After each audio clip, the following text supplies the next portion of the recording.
Mesurons la tension aux bornes d'une résistance ainsi que l'intensité qui la traverse correspondante. Et ceci pour différentes valeurs de tension. Tout d'abord, lorsque la tension est nulle, l'intensité est également nulle. 0 ampère, 0 volts. Pour 3 volts, nous obtenons une intensité égale à 0,08 ampères pour une valeur arrondie égale à 3 volts.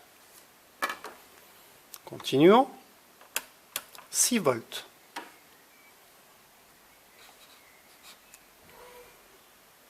L'intensité mesurée est égale à 0,17 ampères ou 170 milliampères. 9 volts. 0,26 ampères.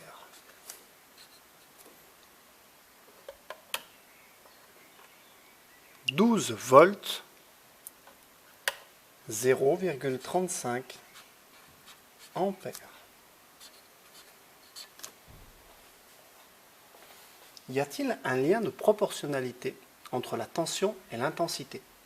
Pour le savoir, il nous faut reporter l'intensité et la tension sur le graphique. 3, 6, 9, 12 volts.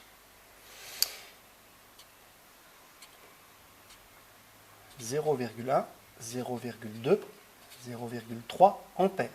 Bien sûr, ce graphique est approximatif et doit être réalisé sur papier millimétré pour plus d'exactitude.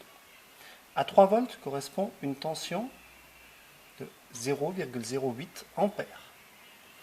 À 6 volts correspond une tension de 0,17 ampères. À 9 volts, une tension correspondant à 0,26 ampères.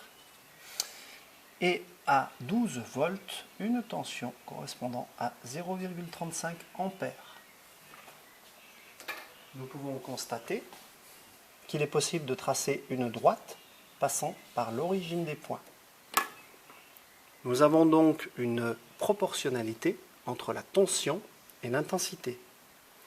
Pour calculer le coefficient de proportionnalité, il faut diviser la valeur de la tension divisée par celle de l'intensité, c'est-à-dire l'ordonnée divisée par l'abscisse. Prenons par exemple, une des valeurs. Le calcul ne pourra pas se faire de tête.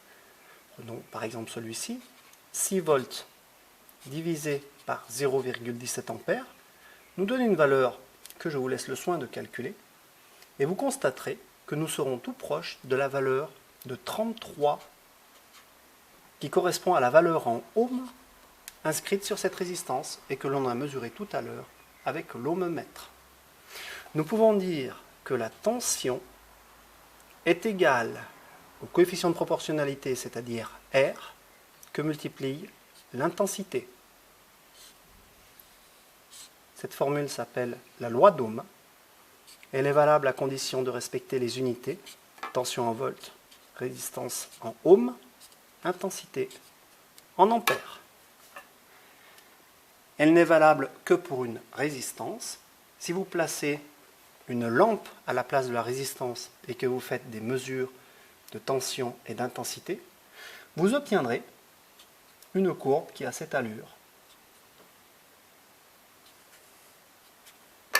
C'est-à-dire une courbe qui passe par l'origine, mais qui n'est pas une droite.